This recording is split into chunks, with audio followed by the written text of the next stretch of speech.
మండలందరికీ ముందుగా నా నమస్కారం. మన బీఆర్ఎస్ పార్టీ వివిధ హోదాలో ఉన్న గ్రామ పార్టీ అధ్యక్షుడు, కార్యదర్శి, మాజీ చైర్మన్, మాజీ ఉప సర్పంచ్ గారు, తాజా వార్డు సభ్యులందరికీ, మండల ప్రధాన కార్యదర్శి గారికి, ప్రతి ఒక్కరికి, యువత అందరికీ, ప్రతి ఒక్కరికి పేరు పేరున శిరస్సు వంచి నమస్కరిస్తున్నాం. ఈ నాచినపల్లిలో పని చేసింది మనం, పని చేయబోయేది కూడా మనమే. ఈ గ్రామంలో పుట్టి, ఈ గ్రామంలో ఉండి, ఈ గ్రామంలో చచ్చేవాడిని కావున తప్పక మన ఉద్దేశంతో ఈ రాజకీయాల్లోకి పనిచేస్తున్నామే తప్ప వేరే ఎలాంటి స్వార్థపూరిత ప్రయోజనాల కోసం వచ్చేది కాదు. గ్రామ స్వరాజ్యం అంటే గాంధీ అంటేనే గ్రామ స్వరాజ్యం అన్నారు.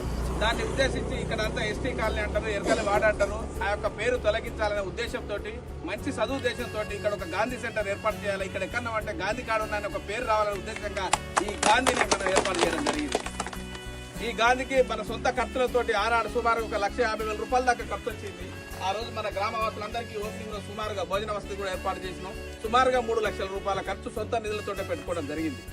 అలాగే మన బతుకమ్మ వద్ద మన రైతు సొంత నిధులతోటి, సొంత ఖర్చులతోటి సుమారుగా నా సొంత 1,80,000 రూపాయలు పెట్టి అక్కడ సీసీ రోడ్డు బయట జరిగినది.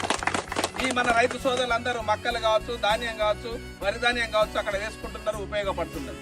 కావున గ్రామ వాసులందరికీ తెలియజేసేది ఏంటంటే గొడ్రాయి సెంటర్ లో కూడా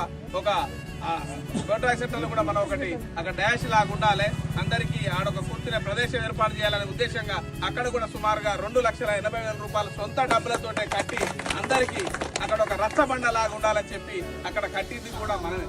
కావున మిత్రులారా, ఇందిరాగాంధీలో సుమారుగా 7 రోడ్లు ఒకే రోజులో 2 రోజులలో 7 రోడ్లు ఉప సర్పంచ్ గారి యొక్క సహకారం ఉండే, ప్రతి వార్డు సభ్యుని సహకారం ఉండే, వాళ్ళందరితోటి మనకు పనిచేసే ఉద్దేశం ఉన్నది. కాబట్టి 7 రోడ్లు ఇందిరాగాంధీలో 2 రోజులనే పోసిన ఘనత మనకే దక్కింది. అలాగే ప్రతి గ్రామంలో గల్లీ కూడా సీసీ రోడ్డు కూడా పోసినవి అన్ని మనమే, చేసేది మనమే, చేయబోయేది మనమే. దయచేసి ఇంటింటికి మనం వెళ్ళినప్పుడు చేసేది మనమే, చేయబోయేది మనమే, ఊళ్ళో ఉండేది మనమే. కాబట్టి మన యొక్క బ్యాటు గుర్తుకు అత్యధిక మెజార్టీతోటి ఓట్లేసి గెలిపిస్తారని చెప్పి మీ అందరికీ శిరస్సు వచ్చి నమస్కారం.